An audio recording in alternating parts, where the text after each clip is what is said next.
E o Kuomintang, os nacionalistas, decidiram que os comunistas eram, na verdade, perigosos e estavam ali prejudicando a missão deles. Nesse momento, eles decidiram se separar dos comunistas e realizaram um expurgo do partido, o que resultou, é claro, na morte de milhares de membros comunistas. O massacre de Xangai, em 1927, foi o episódio mais emblemático dessa perseguição, quando comunistas foram perseguidos e presos a mando do Kuomintang. Inicialmente na cidade de Xangai, mas depois em toda a China controlada pelos nacionalistas. Cidade após cidade, os comunistas foram massacrados ou expulsos, e eles não tinham para onde ir. Sem ter para onde ir, eles foram para as montanhas inóspitas da área rural. E esse foi o começo da longa marcha.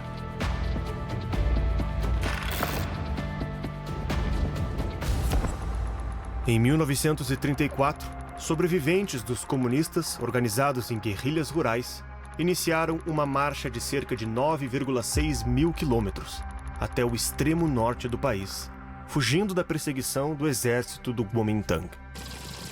A bravura e a resiliência de Mao Tse-tung ao longo da marcha, tendo inclusive perdido seu irmão pelo caminho, consolidou-o como o principal líder político e militar do Partido Comunista.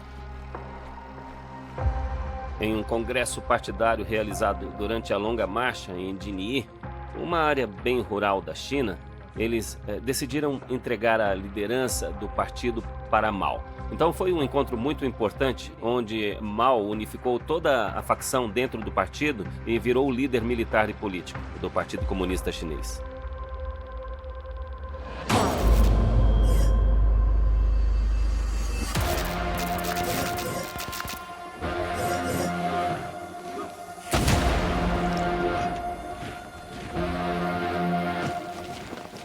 Em 1937, persistentes atritos entre a China e o Japão voltaram a perturbar a Manchúria, região chinesa contestada entre os dois países.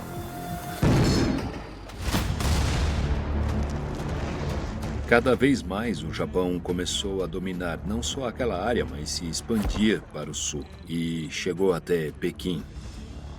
Teve um conflito em torno da chamada Ponte Marco Polo e foi um conflito armado.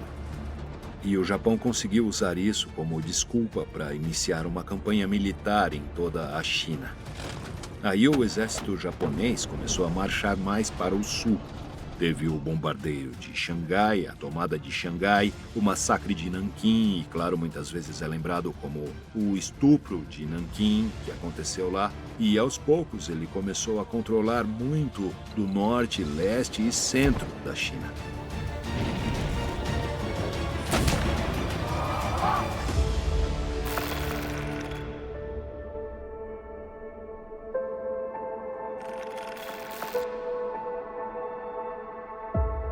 E então começou uma guerra de exaustão brutal, semelhante à invasão dos alemães à França. Foi uma destruição gigantesca. E, claro, os americanos, os aliados, ajudaram Chiang Kai-shek e os nacionalistas, principalmente depois do ataque a Pearl Harbor, quando os Estados Unidos entraram na Segunda Guerra Mundial. Mas ainda assim, até 1945 foi uma destruição gigantesca.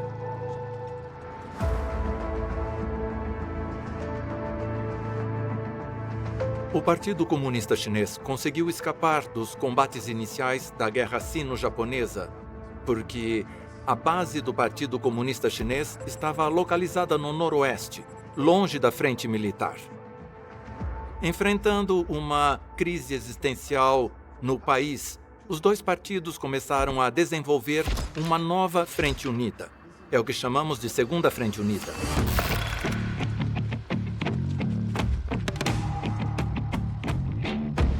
O Partido Nacionalista Chinês e o Partido Comunista Chinês tinham estratégias diferentes em relação à forma de derrotar o inimigo japonês.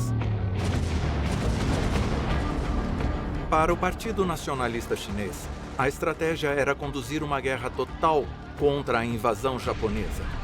Mas o resultado foi desastroso.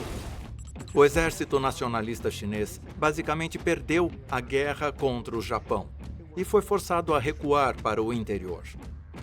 O Partido Comunista Chinês, durante a Segunda Guerra Mundial, adotou uma estratégia totalmente diferente. Para eles não se tratava de tentar um ataque frontal ou uma guerra convencional contra o exército japonês. Em vez disso, eles optaram por voltar às táticas de guerrilha. Então, o Partido Comunista Chinês conseguiu se infiltrar através das linhas inimigas para criar e estabelecer bases revolucionárias rurais. Nessas áreas, os comunistas conseguiram se aproveitar do ponto mais fraco da ocupação japonesa, principalmente em lugares afastados das linhas de transporte, longe dos centros populacionais e longe dos bastiões militares do exército japonês. Então, nessas margens, nessas áreas periféricas, o Partido Comunista Chinês conseguiu construir várias bases revolucionárias e eles também conseguiram desenvolver uma série de estratégias políticas para consolidar seu poder nessas áreas revolucionárias. E, no fim, essas estratégias políticas viraram um modelo para o Partido Comunista Chinês assumir o controle de toda a China e estabelecer seu domínio sobre o país. A vitória da Aliança Chinesa contra os japoneses em 1945 pôs fim à trégua entre nacionalistas e comunistas, que retomariam a guerra civil. Mas o cenário era outro. Agora, os comunistas contavam com 900 mil filiados ao partido, mais de 3 milhões de combatentes e controlavam áreas com quase 100 milhões de habitantes. Em relação à última fase da Guerra Civil, o ponto-chave é que depois de 1945, a Manchúria se transformou em um campo de treinamento para os comunistas, com muita ajuda da União Soviética.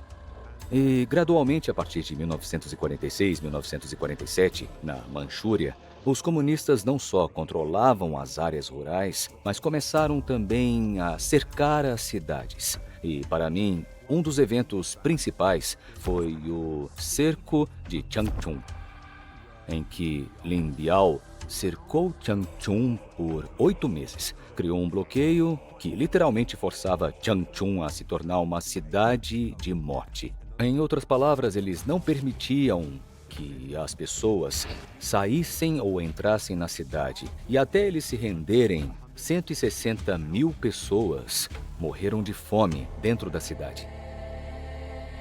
Acho que eles entenderam que se começassem uma guerra aberta nas planícies, o Kuomintang tinha uma artilharia militar melhor do que os comunistas. Então eles tiveram que adotar uma estratégia derivada de suas primeiras experiências com guerrilhas, tentando cercar grupos menores e exterminá-los ou forçá-los a se render.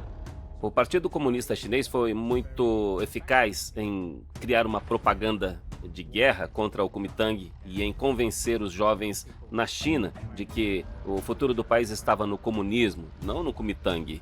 E naquela época o comunismo era uma democracia liberal muito promissora. Eles afirmavam que não seriam como a União Soviética, que teriam eleições multipartidárias. Queria a democracia, deveria apoiar o comunismo em vez do Kuomintang. E essa propaganda foi muito boa para eles. Quando Changchun finalmente entrou em colapso, as outras cidades, é claro que não quiseram seguir pelo mesmo caminho. Então Pequim entregou as chaves aos comunistas. As cidades começaram a cair como dominós. E os nacionalistas não tiveram outra alternativa a não ser fugir para Taiwan. Obrigado por ter acompanhado até aqui. Você faz parte de um grupo de pessoas que está constantemente em busca da verdade.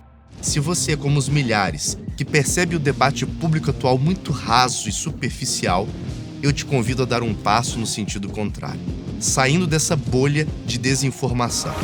O que você viu agora é apenas a ponta do iceberg.